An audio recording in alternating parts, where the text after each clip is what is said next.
मंजिल न मिले तो रास्ते बदले, क्योंकि पेड़ अपनी पत्तियां गिराते हैं, जड़ें नहीं। नमस्कार, मैं विजयलक्ष्मी अपने चैनल में आपका स्वागत करती हूँ और आशा करती हूँ आप अच्छे होंगे, स्वस्थ होंगे, मस्त होंगे और अपना काम मन लगाकर कर रहे होंगे। तो दोस्तों, अगर हमको मंजिल नहीं मिलती है तो हमको छोड़ना नहीं है, हारना नहीं, हमको अपने तरीके में बदलाव करना है। चेक करना है कि दिक्कत कहाँ हो रही है, हमसे चूक कहाँ हुई, क्यों हम सफलता पाने से रह गए।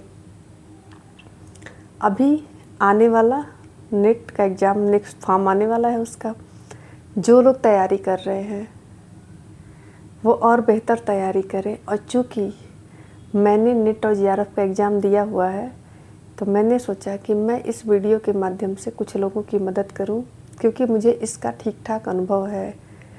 मैं ये तो नहीं कह सकती मैं इसमें पारंगत हूँ, मगर मुझे अनुभव है और मैं उस अनुभव को साझा कर सकती हूँ अपने अन्य भाई बहनों के लिए, ताकि उन्हें भी सफलता मिल सके या जहाँ उनका लीकेज हो वो देख सकें। तो अपनी अपनी स्ट्रेटजी है। कुछ लोग कोचिंग के साथ माध्यम से पढ़ रहे हैं, कुछ लोग सेल्फ स्टडी कर रहे हैं, मेहनत तो दोनों कर रहे हैं। कुछ हाउसवाइफ हैं जो अपना घर गृहस्थी परिवार देखते हुए भी तैयारी कर रही हैं। उनके मेहनत को तो मेरा नमस्कार, प्रणाम, सलाम जो कह लीजिए सब है, क्योंकि वो डबल मेहनत कर रही है, बहुत ज़्यादा हिम्मत का काम कर रही है। क्योंकि घर गृहस्थी देखते हुए इतने बड़े एग्ज़ाम की तैयारी करना अपने आप में बहुत बड़ा चैलेंज होता है। और मैं उस नारी शक्ति को नमन करती हूँ जो इस चैलेंज को एक्सेप्ट की हुई है। मैंने खुद उस चीज़ एक्सेप्ट किया था और मैं इसीलिए यहाँ आई हूँ कि मुझे देख के 4 लोग और एक्सेप्ट करें कि अगर ये कर सकती हैं तो मैं भी कर सकती हूँ।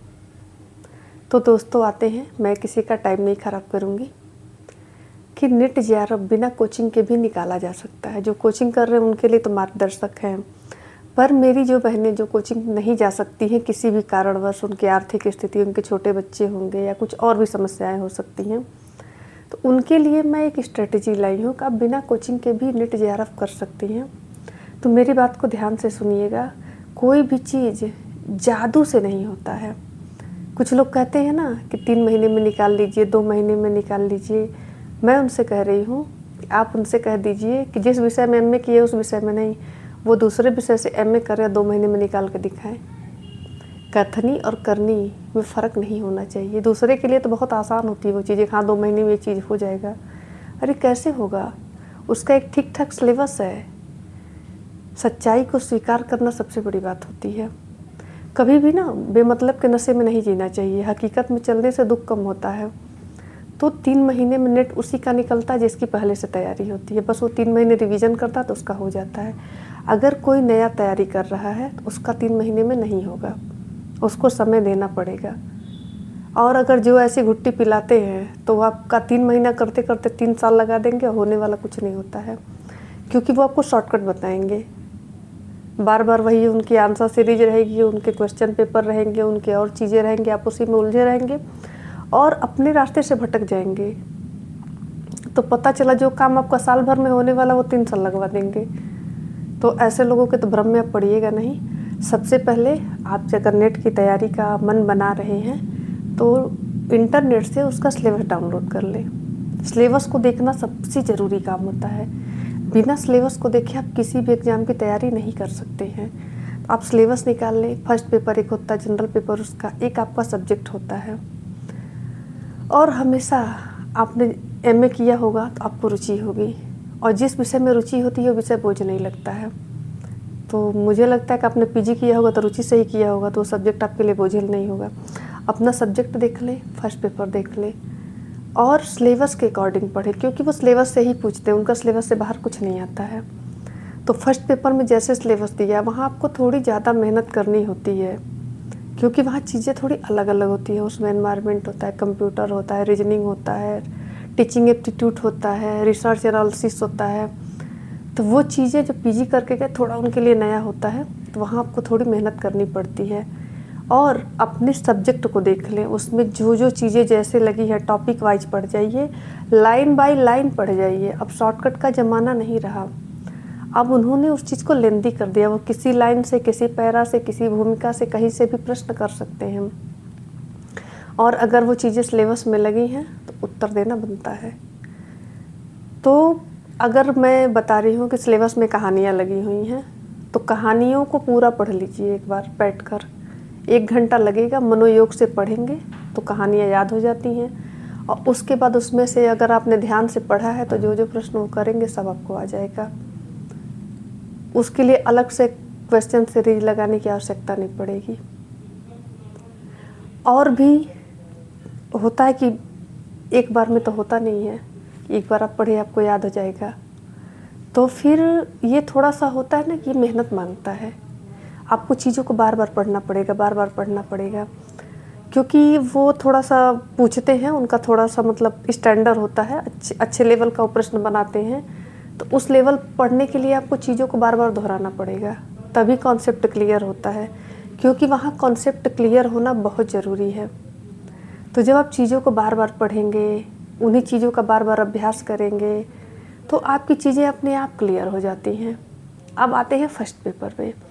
तो फर्स्ट पेपर पे मेरा मतलब अगर आपको जेआरएफ करना है तो आप न्यूमेरिकल सेक्शन को स्किप मत करिए, वहीं से आपके सबसे ज़्यादा नंबर आते हैं।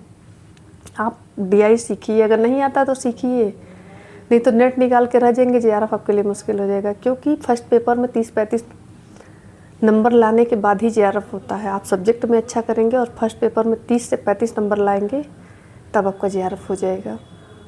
तो उसके लिए अब जो रटने वाली चीज़ें तो सारे रट के जा रहे हैं, आपको थोड़ा स्मार्टली वर्क करना पड़ेगा। आप जितना न्यूमेरिकल डाटा होता है, डीआई वगैरह फ्री के नंबर होते, एक बार मेहनत से सीख लेंगे ना तो फिर वो यूँ चुटकियों में हो जाते हैं, और वो सारे नंबर फ्री के होते हैं। मेहनत तो थोड़ी करनी पड़ेगी, लेकिन फल अच्छा मिलता है आपको। अगर जेआरएफ हो जाते हैं 25-26 लाख रुपए मिल जाते हैं पढ़ने के लिए, और उस दौरान आप पढ़ भी सकते हैं, अपनी तैयारी भी कर सकते हैं, थोड़े बहुत अपने शौक़ भी पूरे कर लेते हैं। तो भाई साल भर मेहनत कर देंगे तो बुरा नहीं है, सौदा बुरा नहीं है। तो न्यूमेरिकल सेक्शन पे थोड़ा ज़्यादा मेहनत कर लीजिए। एक बार मेरे कहे अनुसार इस बार की तैयारी करिए, और जैसा मैं कह रही हूँ वैसा करिए, आपका फर्स्ट पेपर में 30-35 नंबर ज़रूर आएगा। अगर किसी को ज़रूरत होगी तो आप कमेंट करिएगा। अगर आप फॉर्म भरने के बाद कमेंट करते रहेंगे, मैं बताती रहूँगी। यहाँ निःशुल्क सेवा है, कोई टेस्ट सीरीज नहीं आएगी, कुछ नहीं आएगा, मेरे पास इतना समय नहीं है। हाँ, जो मुझे जानकारी है वो मैं बता रही हूँ। अगर आप देखना चाहेंगे तो देख सकते हैं, कमेंट करेंगे तो मैं उत्तर दूँगी।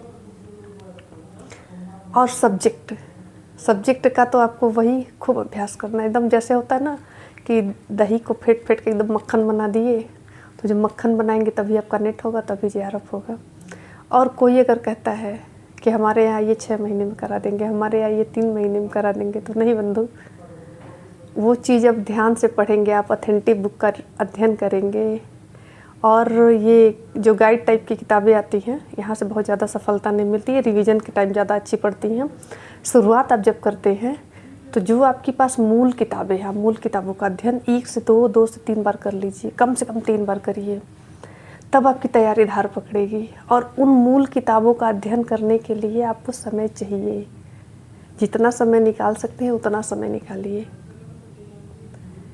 और इसके लिए मुझे जहाँ तक लगता है 6-7 महीने लग जाते हैं आपको सेल्फ स्टडी में, अपने हिसाब से पढ़िए उसको। तो 6-7 महीने को हम टोटल 1 साल में जोड़ देते हैं। 1 साल की तैयारी के बाद जब आप नेट में बैठेंगे तो आपके 90% चांस है कि आपका पहली बार में ही नेट हो जाएगा, और आप बहुत भाग्यशाली हैं तो जेआरएफ भी हो जाएगा। तो 3 महीने से अच्छा है ना कि साल भर में आप जेआरएफ पा जाइए, नहीं तो 3-3 महीने करते करते 3 साल लगा देंगे, 6 साल लगा देंगे, कुछ हो नहीं पाता है।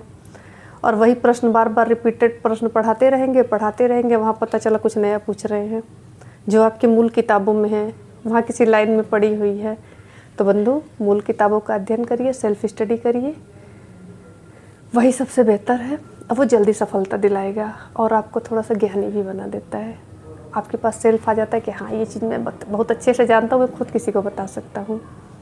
तो मेरी बात अगर समझ में आई हो तो एक लाइक ज़रूर करिएगा। फिर मिलते हैं नेक्स्ट वीडियो में, तब तक के लिए नमस्कार।